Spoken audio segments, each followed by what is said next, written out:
একদম পানি ছাড়া গোটা মশলা দিয়ে খাসির মাংসের ভাজি। এই ভাজিটা করার জন্য আমি এখানে 1.5 কেজি খাসির মাংস নিয়ে নিয়েছি। মাংসগুলোকে রেগুলার সাইজ করে কেটে নিয়েছি। এখন খুব ভালো করে ধুয়ে নিচ্ছি। তবে মাংসের গায়ে যে চর্বি ছিল সেগুলোকে আমি বাদ দিয়ে দিয়েছি। আমার বাসার কেউ চর্বি পছন্দ করে না, এই জন্য। তবে এই ভাজিটা করার জন্য একটু চর্বি হলেই কিন্তু বেশি ভালো হবে। একটু চর্বিযুক্ত মাংস নিলে ভাজিটা খুব ভালো মতো করা যাবে। তো আমি খুব ভালো করে ধুয়ে নিয়েছি। খুব বেশি পানি ঝরাবো না, এই অবস্থাতেই একটা রান্নার প্যানে নিয়ে নিচ্ছি। এখন দিয়ে দিচ্ছি 12-14টার মতো শুকনা মরিচ ফালি করে বিচি ফেলে তারপর ব্যবহার করেছি। গোটা গরম মশলা, দারুচিনি, তেজপাতা, লবঙ্গ দিয়ে দিয়েছি। এলাচিগুলোকে থেতো করে তারপর দিয়েছি।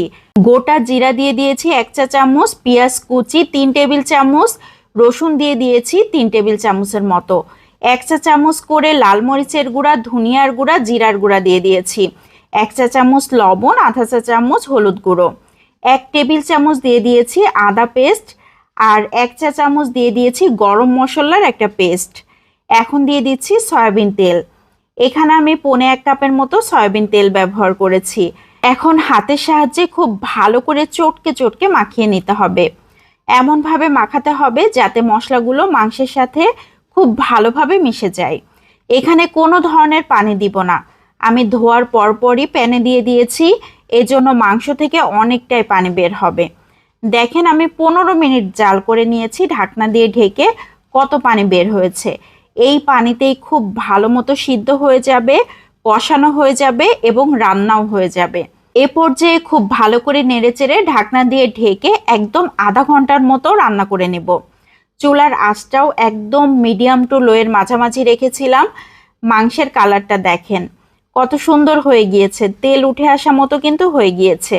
এখন এই মাংসটাকে শুধুমাত্র নেড়েচেড়ে ভেজে নিতে হবে।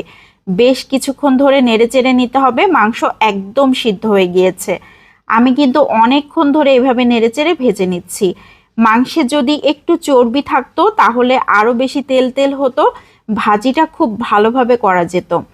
আমি তেল রাখি নাই, এই জন্য আমার ভাজিটা একটু এরকম দেখাচ্ছে। আপনারা যারা ভাজি করবেন তারা একটু চর্বির পরিমাণটা বাড়িয়ে দিবেন, তাহলে খুব সুন্দর হবে। মাংসটা দেখেন কত সুন্দরভাবে সিদ্ধ হয়েছে।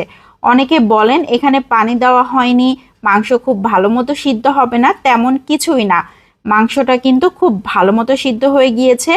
আর এই শুকনা শুকনা ভাজি মাংসটা পোলাওয়ের সাথে অনেক মজার হয়, সাদা ভাতের সাথে খেতেও কিন্তু ভালো লাগে। তো কেমন লাগলো আমার আজকের এই খাসির মাংসের ভাজিটা? সবাই লাইক ও কমেন্টের মাধ্যমে অবশ্যই জানাবেন। খেতে কিন্তু অসাধারণ টেস্টি। তো আজকের মতো এখান থেকেই বিদায় নিচ্ছি। আসসালামু আলাইকুম।